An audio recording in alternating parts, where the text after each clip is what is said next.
Bismillahirrahmanirrahim. Assalamualaikum warahmatullahi wabarakatuh.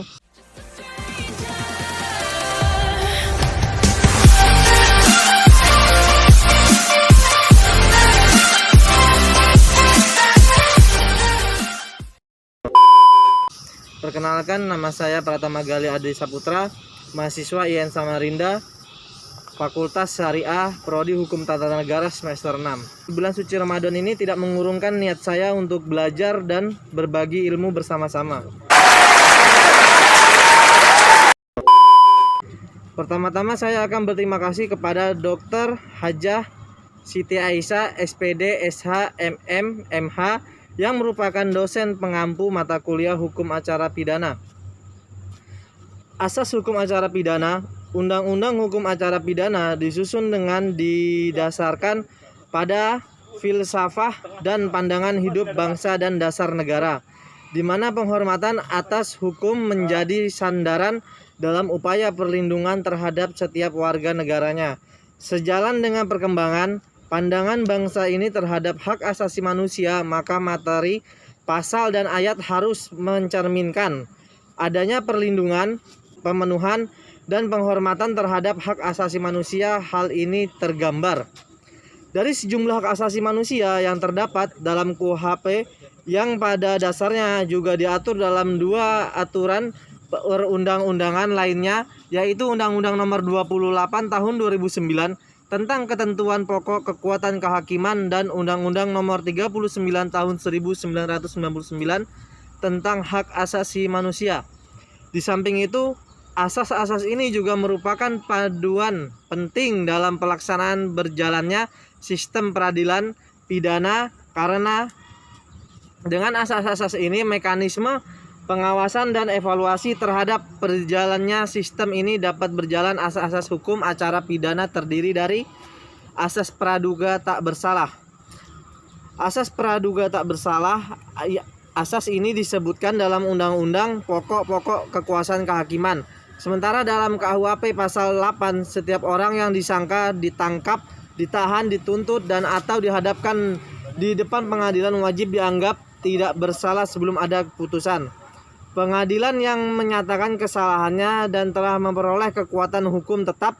Dalam KUHP, asas ini memang tidak dirumuskan secara tegas, akan tetapi dapat ditafsirkan dari pasal 66 KUHP. Tersangka atau terdakwa tidak dibebani kewajiban pembuktian, mengandung asas utama perlindungan hak warga negara melalui proses hukum yang adil dan mencangkup sekurang-kurangnya: pertama, perlindungan terhadap tindakan sewenang-wenang dari pejabat negara atau aparat penegak hukum.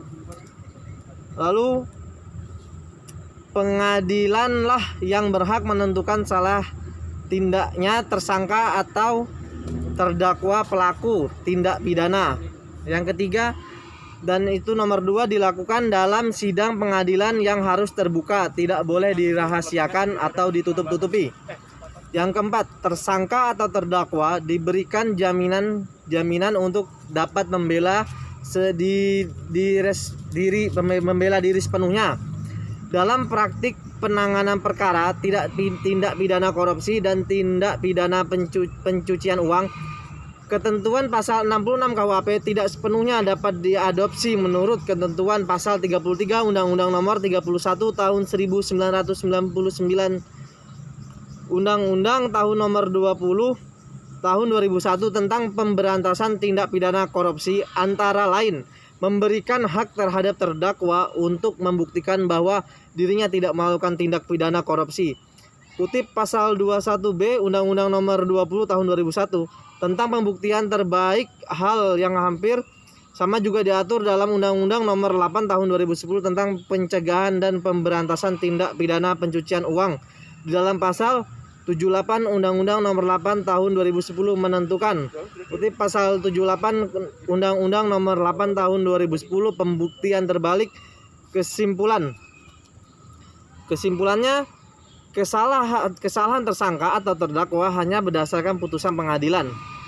Karena belum tentu bersalah, tersangka terdakwa dalam semua tahap pemeriksaan tidak boleh dipaksa karena belum tentu bersalah. Upaya paksa hanya dilakukan berdasarkan ketentuan undang-undang. Dan bagi kawan-kawan yang ingin menuntut ilmu setelah lulus dari SMA ataupun SMK, lebih baik saya menyarankan untuk sekolah di perguruan tinggi kampus IAIN Samarinda, karena di samping mendidik di sini diberikan ilmu, kita juga diajarkan ilmu agama, dan insya Allah akan berkah dunia dan akhirat. Mungkin ini saja dari saya. Apabila ada salah kata itu datangnya dari saya, apabila ada kebenaran dalam kata saya itu hanya datangnya dari Allah Subhanahu wa taala. Lastu bihuri minkum wa lastu biasana minkum. Wassalamualaikum warahmatullahi wabarakatuh.